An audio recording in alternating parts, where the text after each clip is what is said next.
चुनाव जीतने के बाद राजनीति में अपनी भागीदारी निभा रहे हैं अरुण गोविल और सदन में भी पहली बार हिस्सा रहे हैं। बात करते हैं कई मांगे उठाई हैं सदन में और मेरठ को क्या-क्या मिलने वाला है, उस पर क्या काम चल रहा है। अरुण गोविल जी से बात करते हैं। अरुण जी, सदन में आप गए, कैसा रहा माहौल, कैसा लगा आपको? पहली बार था क्योंकि सदन पहले वीडियोस में तो हमने बहुत देखा है। और पर इस बार का सदन शुरू से ही बहुत विस्फोटक रहा है एकदम। कुछ बातों को लेकर प्रतिपक्ष की ओर से काफ़ी हंगामा खड़ा किया गया उसमें।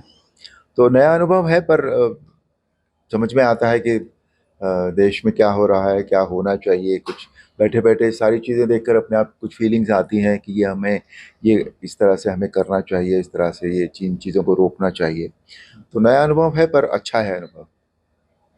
प्रतिपक्ष की बात करिए, राहुल गांधी जी को लेकर काफ़ी चीज़ें चल रही हैं, जातियों को लेकर भी बात हुई और जब पहला दिन था, चुनाव के बाद सदन का जब पहला दिन था, उसमें भी काफ़ी हंगामा रहा, आपने भी ज़िक्र करा।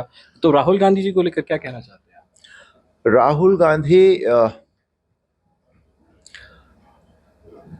जब भी कुछ बोलते हैं तो पहली बात तो मुझे जो लगता है कि उन्हें ये पता नहीं होता कि वो कह क्या रहे हैं या वो कहना क्या चाहते हैं। वो कुछ नई बात हमेशा लेकर आ जाते हैं। जैसे अभी रिसेंटली उन्होंने बड़े चक्रव्यूह की बात की कि चक्रव्यूह, कुछ छोटे चक्रव्यूह बनाए हैं, पक्ष ने कुछ बड़े चक्रव्यूह बनाए हैं। चक्रव्यूह की परिभाषा वो सब कुछ, मतलब बड़ी इमेच्योर सी बातें करते हैं वो कई बार। तो मुझे सच बताऊं, मैं आपको, बहुत प्रतिपक्ष के नेता हैं वो, उनका थोड़ा सा जो एटीट्यूड है वो, उसमें रिस्पॉन्सिबिलिटी ज़्यादा होनी चाहिए। एक प्रतिपक्ष के नेता को अपनी बात सही तरीके से कहना आना चाहिए, सही तरीके से रखना आना चाहिए। और विपक्ष ने बेसिकली ये तय किया हुआ है कि सत्ता पक्ष कुछ भी बोलेगा तो उसका विरोध करना है, चाहे वो अच्छा हो या खराब।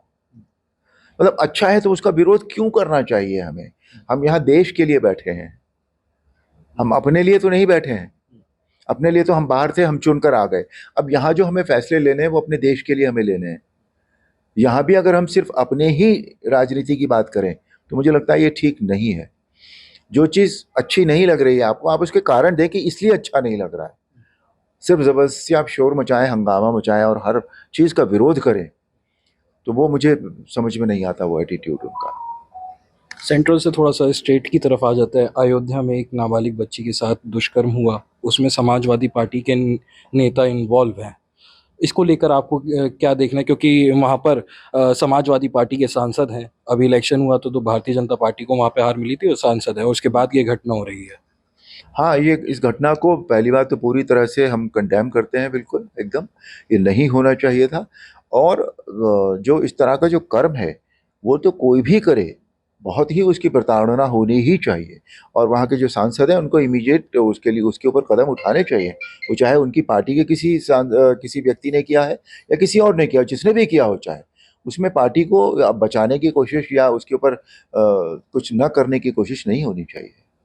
मोइन खान जो समाजवादी पार्टी के नेता है, उसी को लेकर योगी आदित्यनाथ जो मुख्यमंत्री हैं, उन्होंने कहा कि ऐसे लोग अगर ऐसे कृत्य करेंगे तो उनको क्यों ना गोली मारी जाए। नहीं, उनको सज़ा तो मिलनी ही चाहिए, बिल्कुल। वो जिसने भी कोई इस तरह का काम किया है, उसको सज़ा, उसकी उसका जो भी है वो मिलना ही चाहिए, परिणाम उसको भुगतना चाहिए। अब देख रहे हैं कि जैसे आप भी जन सुनवाई कर रहे हैं, अपने नेताओं के साथ बैठ रहे हैं, तो मेरठ के लिए क्या-क्या होने वाला है? आपने भी कई मांगे रखी थी। मेरठ के लिए हाँ, मैंने मांगे रखी हैं, कई कई मांगे रखी हैं।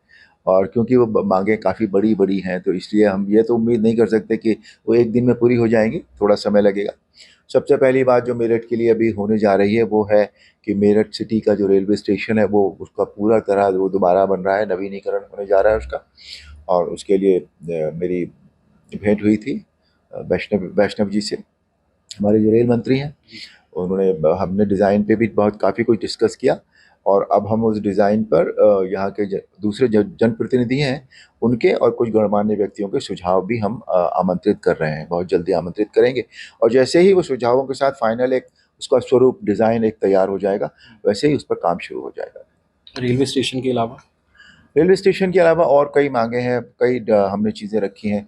जैसे यहाँ के ट्रैफिक का जो एक सॉल्यूशन है वो ये है कि यहाँ एक एलिवेटेड रोड अगर बन जाए ऊपर, जो तो वो उससे ट्रैफिक बहुत निकल सकता है। और वो एलिवेटेड रोड जो है वो दोनों तरफ हाईवे से कनेक्ट होनी चाहिए, ताकि यहाँ शहर में जिन लोगों को गुजरना पड़ता है बाहर जाने के लिए वो ना गुजरे, वो सीधा सीधा यहाँ से ऊपर ही ऊपर निकल जाए, और शहर के लोगों को भी अंदर की सड़कों पर न जाना पड़े। बिकॉज यहाँ ट्रैफिक बहुत ज़्यादा है, और ट्रैफिक ज़्यादा इसलिए भी है कि दुकानें हैं, दुकानों के आगे बहुत सारे पार्टियाँ लगे हुए हैं, पार्टियों के आगे बहुत सारी मोटरसाइकिल्स खड़ी हो जाती हैं।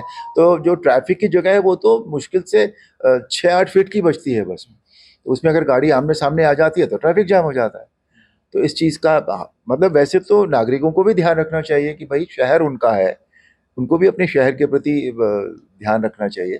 पर ठीक है, तो उसके लिए भी ट्रैफिक एक बहुत बड़ा यहाँ के लिए मुद्दा है। दूसरा, यहाँ का सीवरेज सिस्टम बहुत पुराना हो गया और पूरा है नहीं पूरे शहर में। मुश्किल से 20-25% शहर में सीवरेज सिस्टम है, वो नहीं है यहाँ का। यहाँ स्टेडियम नहीं है अभी। बहुत सारी चीज़ें हैं, धीरे धीरे करके पूरी होंगी ज़रूर।